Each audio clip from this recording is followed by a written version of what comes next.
Good morning, everybody, and welcome to this panel on China and the global energy transition. This is probably a topic not just for one morning, but for several decades. But in any case, we're going to give it a stab this morning, and hopefully you will have a few answers, but maybe also a lot of questions, and that's something that's perhaps very good. My name is Ling Xueling, and I am an executive producer at Channel News Asia in Singapore. I'm very honored to be asked to moderate this session, which has an extremely distinguished panel. But first, let me just scene set for you. I'm sure all of you know that China is the greatest producer and consumer of energy in the world.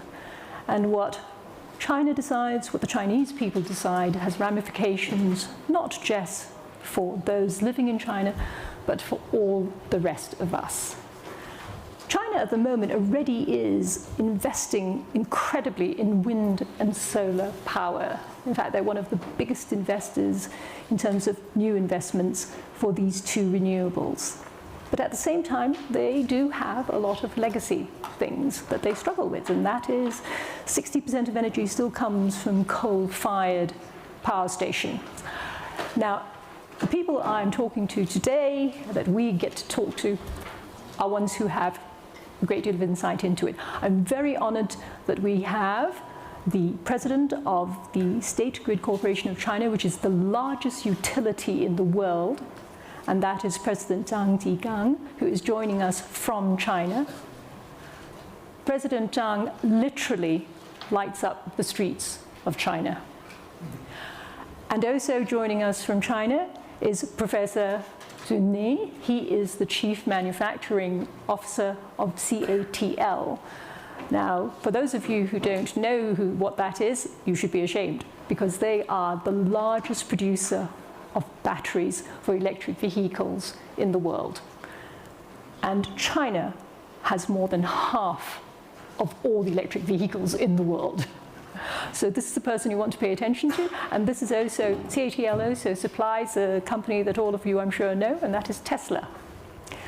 Here in Davos with us are also our very distinguished panel of Daniel Yergin. Daniel Yergin is Vice Chairman at S&P Global, but he is also a prolific writer, extraordinarily erudite books, but he doesn't just write and talk about it. He has been a consultant on energy policies for 4 American presidents, and he has been honored by India for his consultations with them for their energy policy as well. So this is a man who doesn't write about it. He really knows what he's talking about.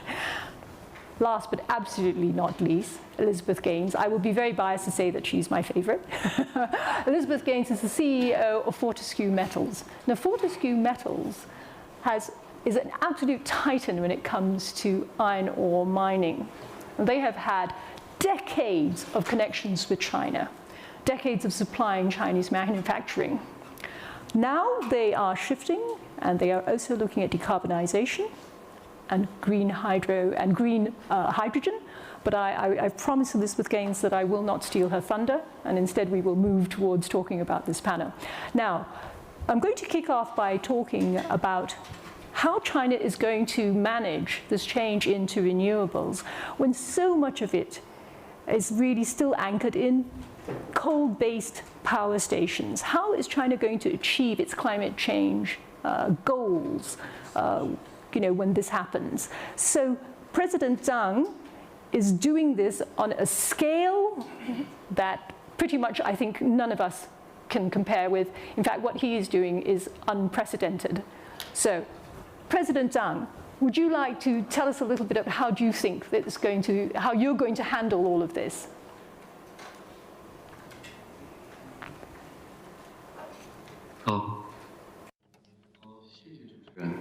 Thank you, Ms. Ling.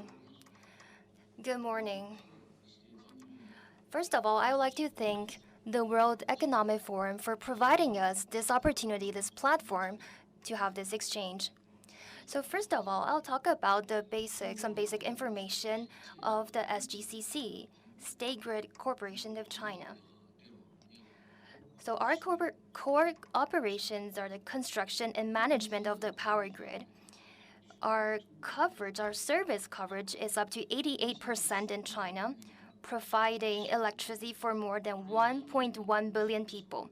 In 2021, the company sold 5.17 trillion kilowatt hour of electricity, and the installed capacity of the company's operating area was 1,844 gigawatt, of which 272 gigawatt of wind power and 263 gigawatts of photovoltaic power generation.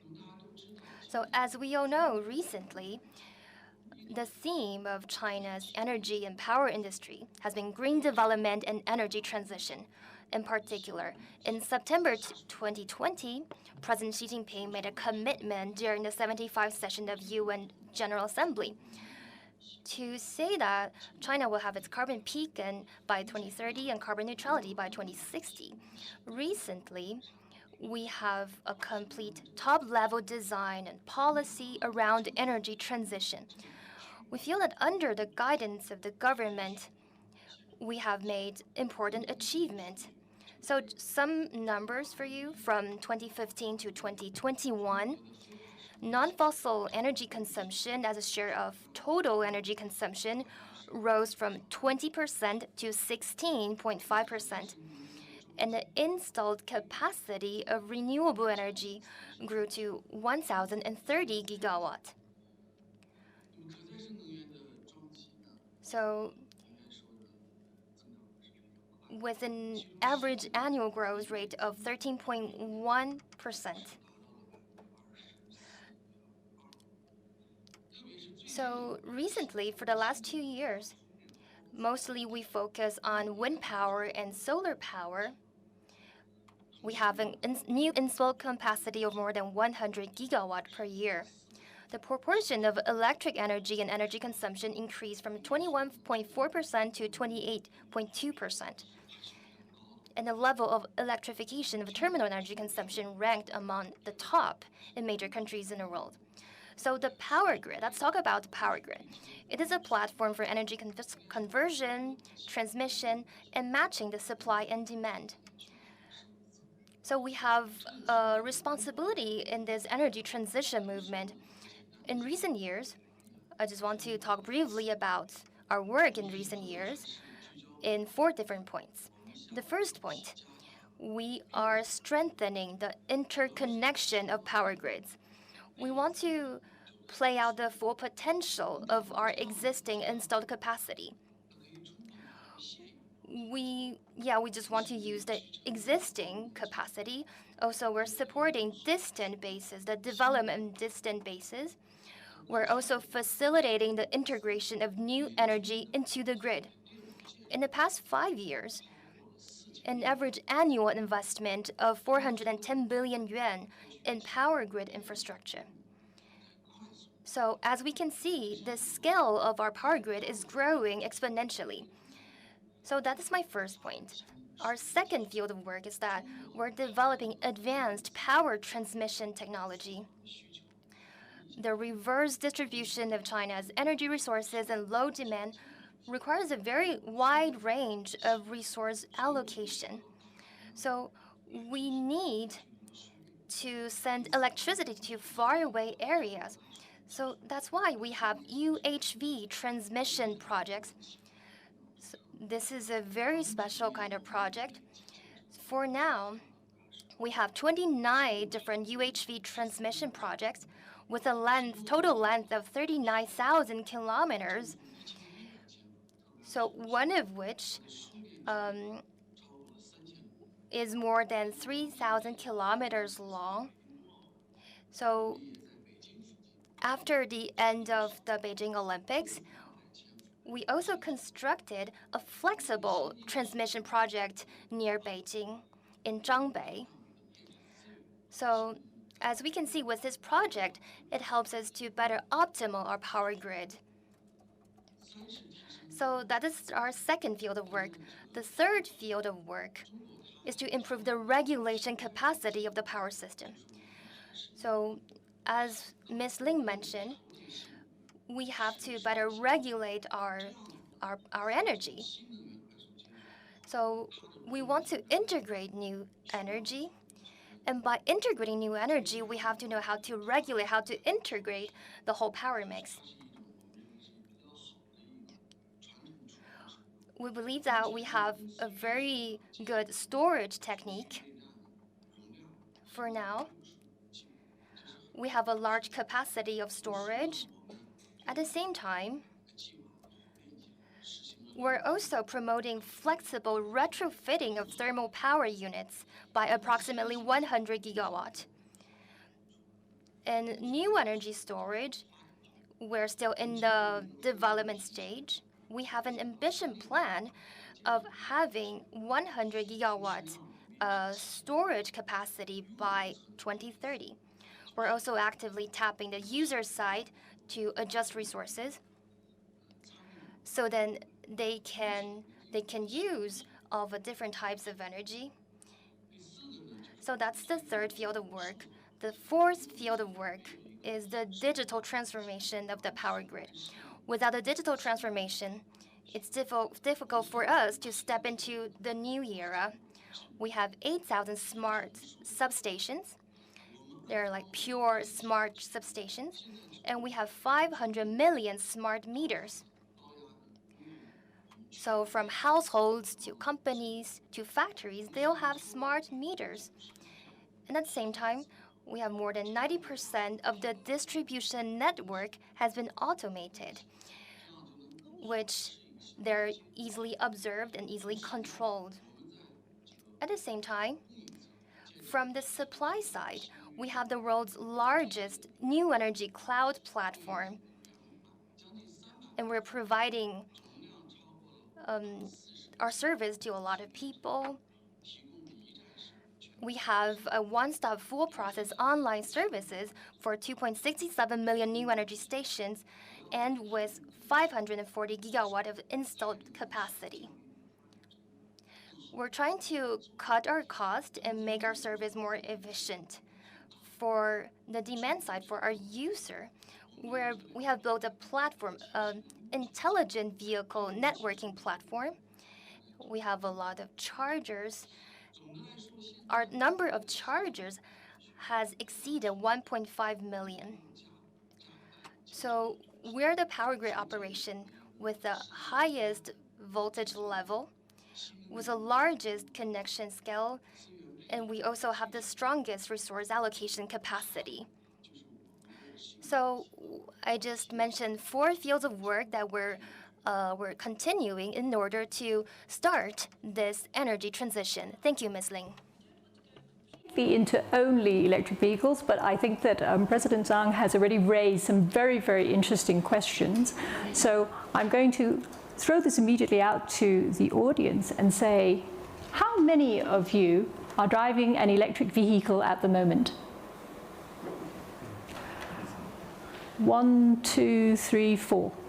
So I would say that probably constitutes less than 5% of the persons sitting here in this room. So now I'm going to look at Professor Denis, where CATL produces so many of the batteries. Do you think that we all ought to be driving many more electric vehicles? And what would happen, though, if all of us, everybody in this room, converted to driving electric vehicles? Because suddenly we would be all plugging in to a grid that is still fueled by fossil fuels. So, Professor, what do you think? Should we all be driving electric vehicles? You're going to make a battery that is so incredible that, you know, it's going to be marvelous. We'll be able to get, you know, days of running out of it.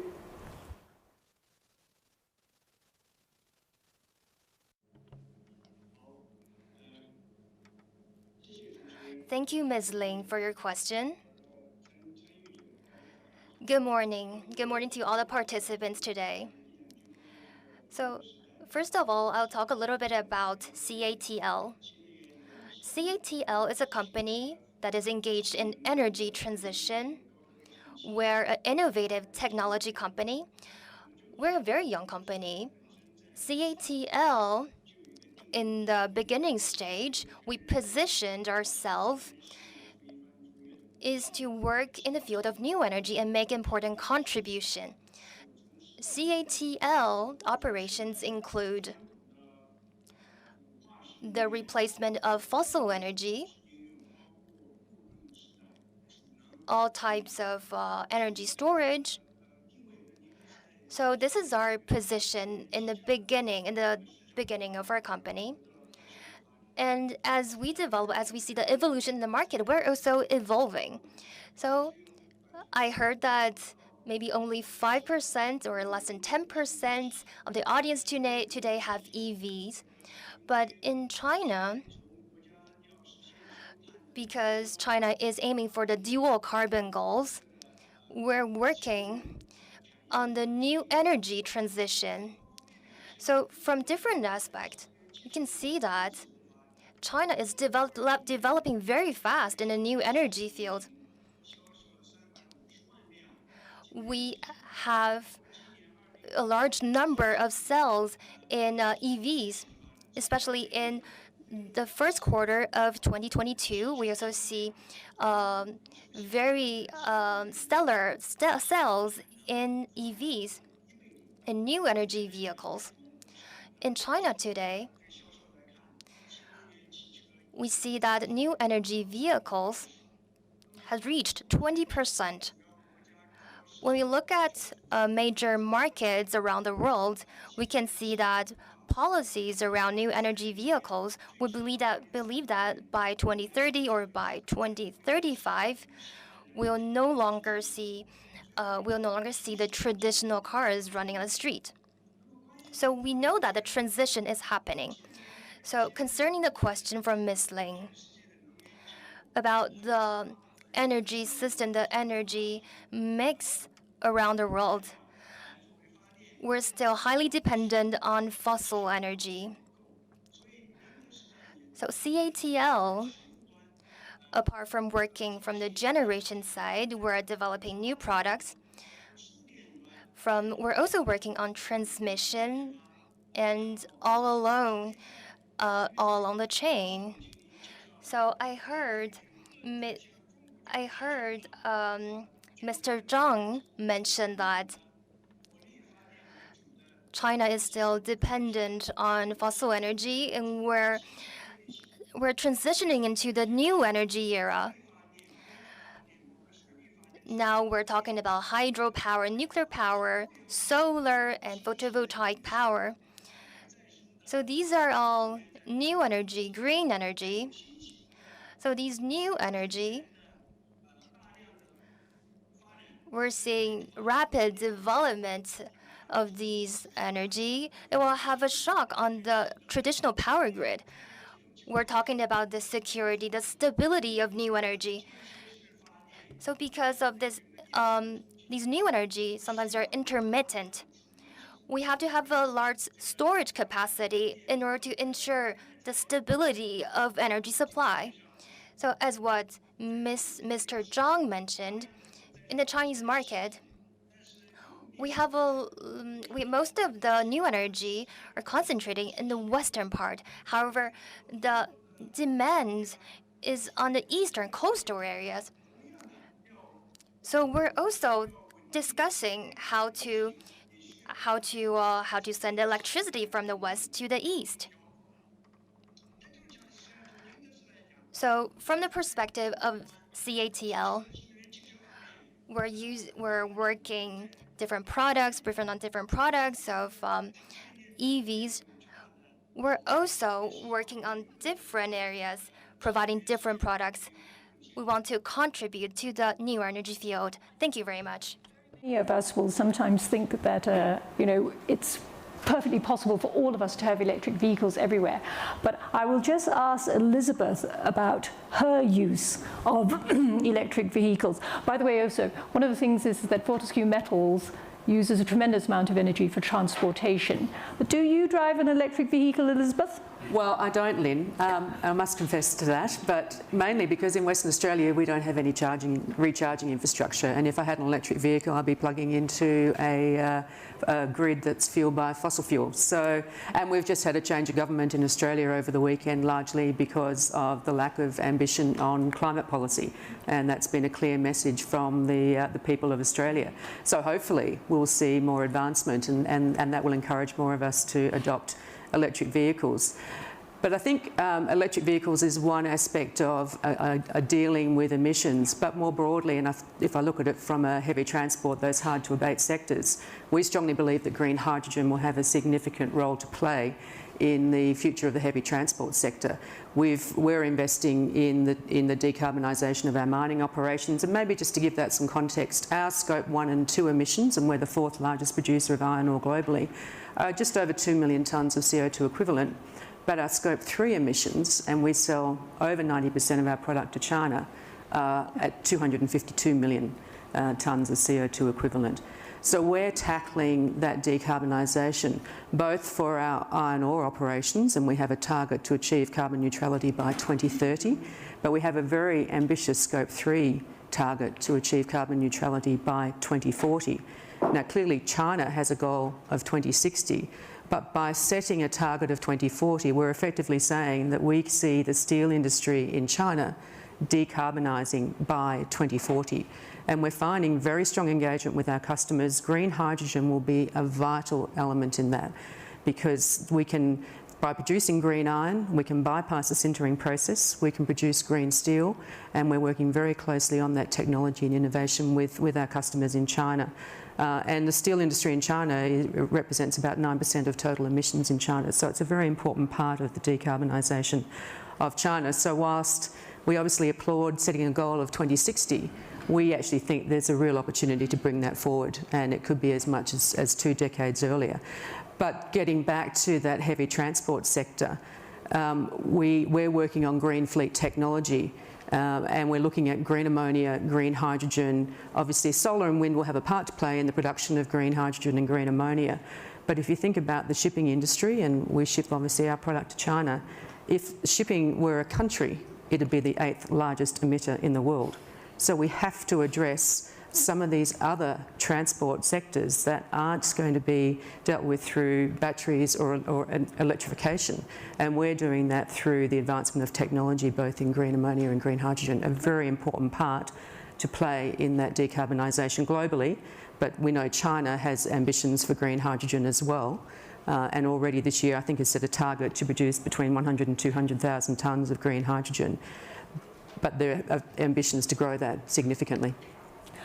Daniel Jürgen, so what do you think? We've had a whole series of threads of thoughts now going through electric vehicles, power grids that may not actually be able to supply it, transport. You're good at unraveling lots of spaghetti ideas. Well, let me take on some of the spaghetti. I think that since last October, which is when the global energy crisis really began, has brought a kind of richness and a greater complexity to thinking about energy transition. And of course, it began in Asia and then in Europe well before the war in Ukraine. And I think it's reflected in the 14th five-year plan, which on the one hand sets very ambitious goals to increase the annual increase in renewables in China by 50%, but it also says against a backdrop of energy security and assuring supply. And President Xi also had some comments in that in which he said our energy needs must be controlled by us, which points to the renewable. But I think what we've seen, and it's reflected in China and elsewhere, is that the energy transition is going to be more complicated. And a question that is this crisis that began last October, not necessarily well perceived, but it was there, is raising the question, are we going to have a smooth transition, or is it going to be a series of lurches of not enough investment in your conventional energy while you make your transition to new energy, in terms of the people will think the speed will come faster.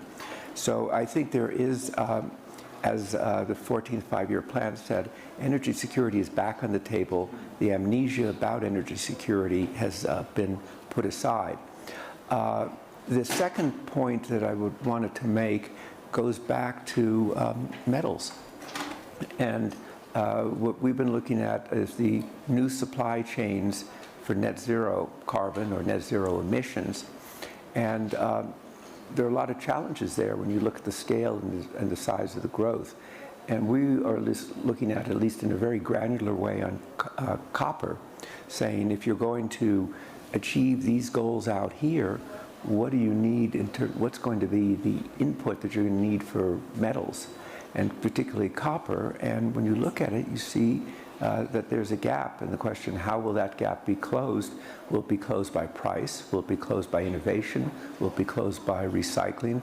Or will it not be closed? In other words, is enough attention being given to what you need? If this room, instead of being 5 hands going up, if 100 hands went up, and a typical electric car uses 2.5 or 3 times more copper than a conventional car. So I think that's a very important dimension, because the notion that you can just change a $90 trillion global economy and it will all go smoothly, but life is not really like a PowerPoint. And I think we're at that point, and that's what the lesson is. And just to say, is what we saw over these last several months, beginning last autumn, a one-off, or is it a signal that we're going to have to think further about how to assure that energy transition also comes with energy security? I think that one of the very interesting things that Dan has pointed out in his books as well is about copper. Setting up a copper factory takes, what do you say, 15 years? Copper mine. Copper mining, yes. Both of you.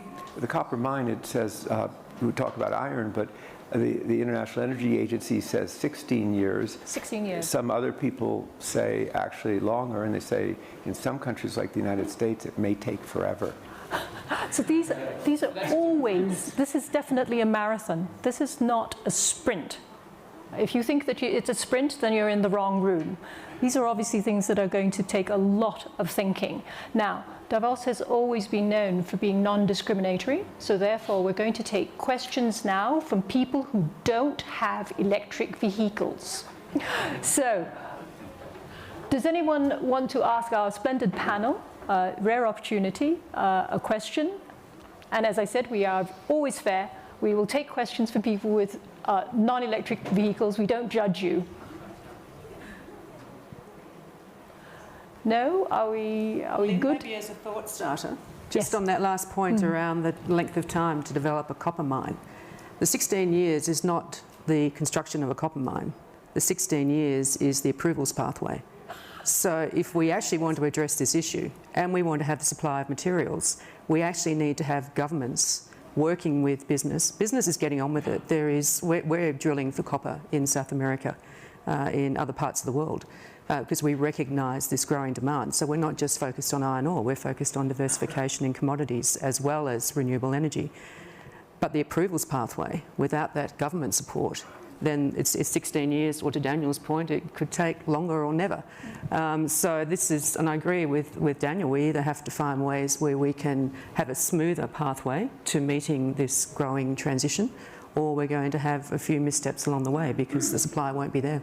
We have a question here in the front from Norway, the minister. He is definitely allowed to speak because all his electricity comes from hydropower. Yeah, that's correct. Actually, hydropower and some wind, but it's all renewable, and that's also one of the reasons why we now have China beats us on numbers, but we beat them on per capita numbers because which we always prefer when we compete with China. But our in the last quarter, almost 9 out of every 10 new personal car sales was all electric, not hybrid, electric, and that's for many years of a very advantageous tax policy plus very aggressive building of infrastructure, charging infrastructure, and Norwegians basically loves it and think it's a better product. It's cheaper to use, it's cheaper to repair, and it's a great product. So what it demonstrates is that if you want to, you can transform. but it took many years. I mean, it began with some very awkward vehicles for the special interested, and it took a lot of time before it really got to this level. And by the way, there's also a lot of Chinese car coming in now.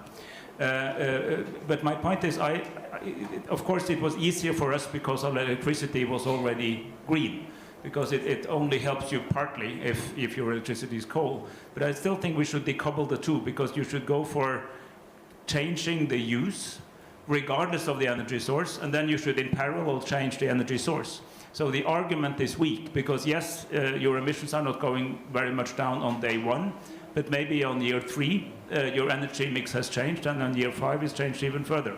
So it's really important for energy transition that you think about production, distribution, and usage at the same time, and you don't let one wait for the other.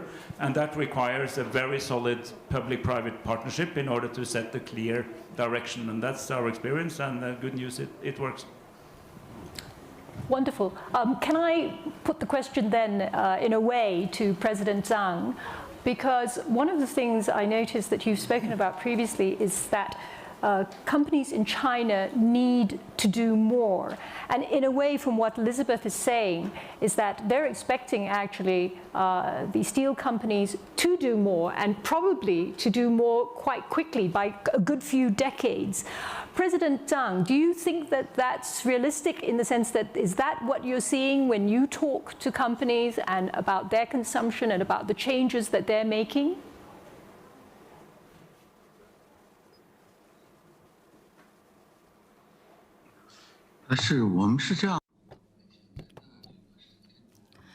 Based on our experience, to achieve green transformation requires a whole system, and it is reflected in production of energy.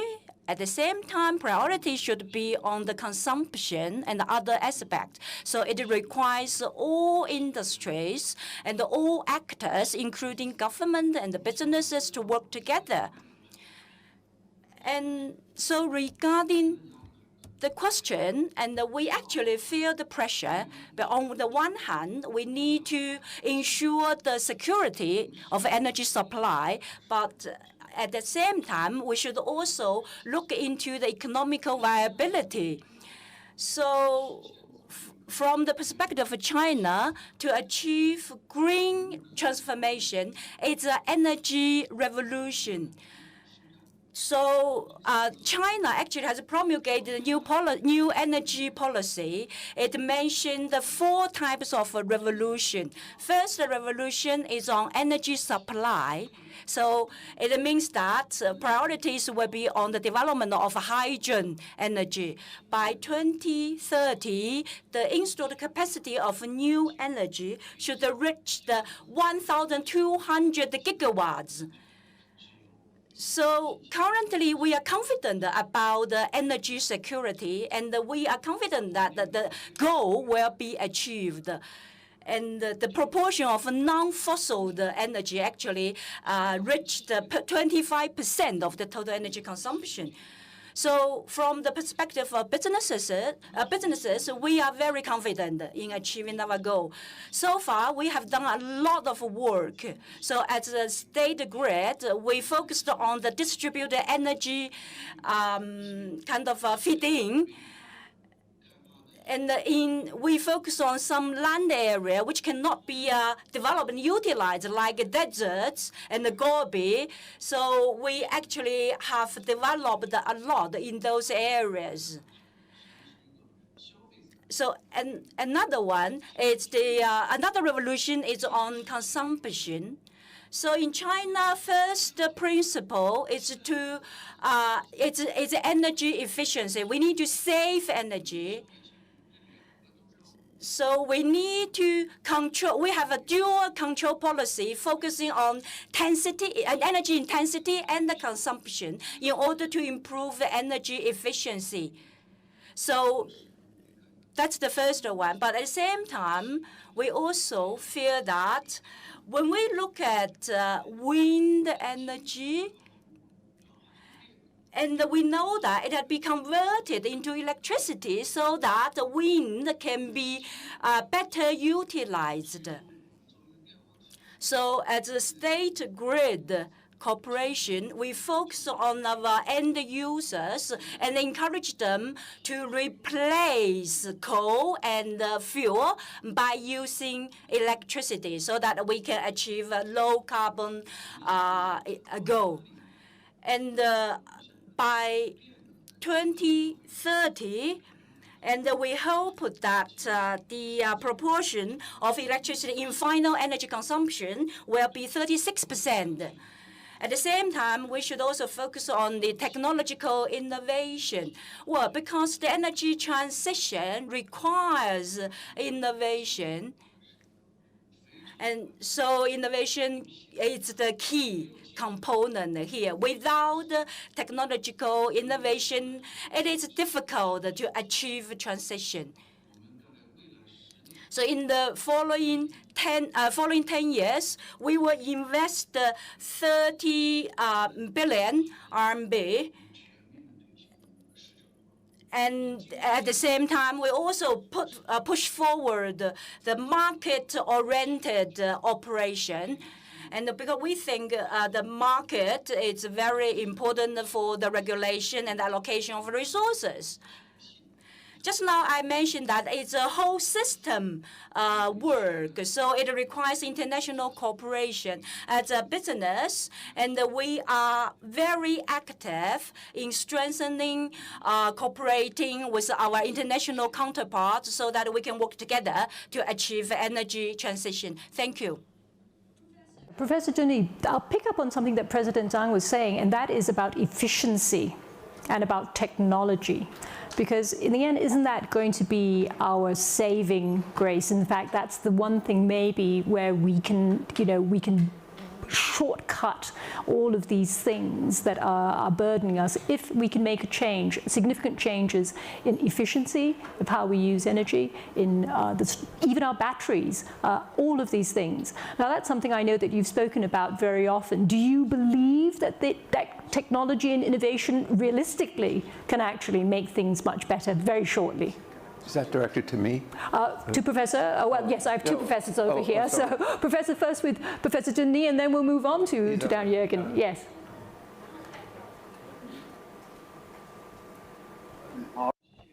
Thank you. Indeed, we need to achieve energy transition, and I fully agree with what President Zhang said, and in that it is a systematic engineering work, and we need to have an all-round kind of approach to that. So as a company, we believe that technology and innovation will play a very active role. My company, CATL, actually focuses on raw materials and manufacturing and end user service, etc.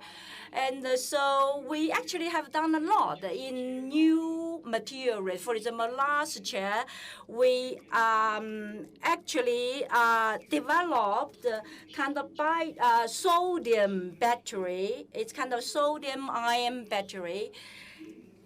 And at the same time, one of our workshop and also has pioneered green manufacturing, and it is the first to be recognized by the World Economic Forum. So we hope that our products can be easier for the users to utilize, but at the same time, we also focus on the upstream and the downstream sectors so that we can use our advanced technology in order to reduce the carbon emission. In Yibin workshop, we actually have adopted kind of energy efficient logistics, and we are also using green electricity. So our workshop in Yibin has become the first to be recognized as the zero emission workshop. So these are the examples to demonstrate how we can promote the green products so that our products can contribute to energy transition. I have enough time to go into the technicals of that, but if those of you who have not been looking at the sodium batteries and the work that CATL is doing, please do have a look at that. It's a fascinating reuse of old technologies in some ways. Daniel, what do you think? Well, actually, what first drew me to energy as an area to study was energy efficiency, because it seemed to me that it was the energy resource that was getting the least attention. And in a certain way, it continues to get the least attention because it's not very visible. There are no beautiful pictures of windmills or solar panels. It's very hard. Energy efficiency is very diffuse, but in fact, it is, not in the new map, but in the previous book, The Quest, I describe it as the fifth energy resource. And it's going to be key. And if you're looking for where the surprises will come from technology, they may come from a very disaggregated form in terms of greater energy efficiency, which will take stress off the system. Now I'm going to, unfortunately, we're already starting to run out of time, but I'm going to go to one of the topics that tends not to be attended to. We always look at supply because we have very powerful persons in this room, and policy on a very large basis. But what is it that we as individuals can also do? And are we also partly to blame because of our energy uses? So as just a little illustration to all of you, how many of you in this room have a phone that is over... Can I ask... Sorry. Maybe we shouldn't use the word blame. I mean, that makes people feel guilty. Oh, okay. They're not very guilty. Good Davos spirit, no blame. But do we also play a role? How many of you have a telephone that is over 5 years old? Wonderful. We have 3 persons who have. And all the rest of us are going to feel very, very guilty. Why? Because we all changed our phones. And we're all changing all our electrical uses, and I'm afraid we are increasing. That's without doubt something that we cannot deny. We are all increasing our uses of electricity. So on a very fundamental level, I'd like to ask, what is it that we as consumers can do to make a difference, to actually take a little bit of burden out? Is it because we should just use less, or should we just rely on everything becoming more efficient? So I'm going to push that round the entire room, but I'll start off with the most beautiful lady beside me. Well, look, I think at a personal level, I think demand management will be something that may ultimately be mandated to each of us. And it might be that we have to turn our heating down by 2 degrees over winter, or we might see change to speed requirements on motorways and the like. So I think that there will be, and there will need to be, some change to consumer behaviour. But I think at a business level, business is getting on with decarbonisation, and we're not doing it because we're trying to tick a box from an ESG perspective. We're doing it because it's the smart thing to do. Because if we modelled for our business a $200 a barrel oil price, or the cost of carbon offsets if we're looking to reduce emissions skyrocketing, the impact on our business is not sustainable. So that's why we're so focused on decarbonising our heavy mining business, and we're investing significantly, but we're doing it because it's a smart thing to do. Yes, it's the right thing to do as well, but it's absolutely the smart thing to do, and we'll make sure we've got a very robust business for decades to come. Daniel Jürgen, what are you doing to make things better? That's a very... Writing books, talking, doing research, communicating. No, right. Well, no, I would say trying to understand how the energy system works so that people are realistic about what the challenges are. They're great opportunities, but they're great challenges, and you don't want to have a misstep that causes economic turmoil, yellow vests on the streets of France and so forth. So I think taking the social dimensions together, but on the other hand, I think in terms of, already a lot of people's energy consumption is regulated in terms of the appliances you buy and things like that, or fuel efficiency standards, which are driving people to electric cars. But I think from a business point of view, it's a dollar and cents thing. Anybody who's looking at energy prices today is saying, how do we reduce that? That's a cost. We don't need to pay that cost. How do we bring it down? So I think markets are a very important source of information about what to do. Professor Denis, what are you telling your people? What are you yourself doing that can make a big impact still on our energy consumption?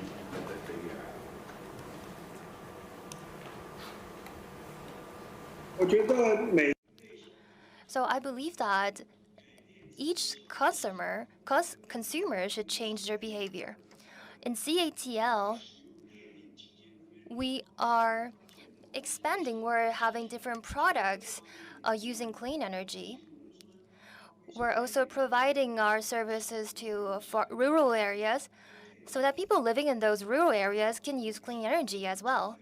So what we're doing is that we're providing opportunity for people around China to use clean energy. So I also agree with what Professor Jürgen said. Me personally, I have an EV using new energy. That's what I'm doing personally. President Zhang, I'm going to ask you possibly the most uncomfortable question, and that is, what do you say to your grandchildren or children? What do you say to them? Do you say to them that China is going to still be an incredible producer and consumer? Or do you say to them, no, we're going to have to make some changes in how we consume?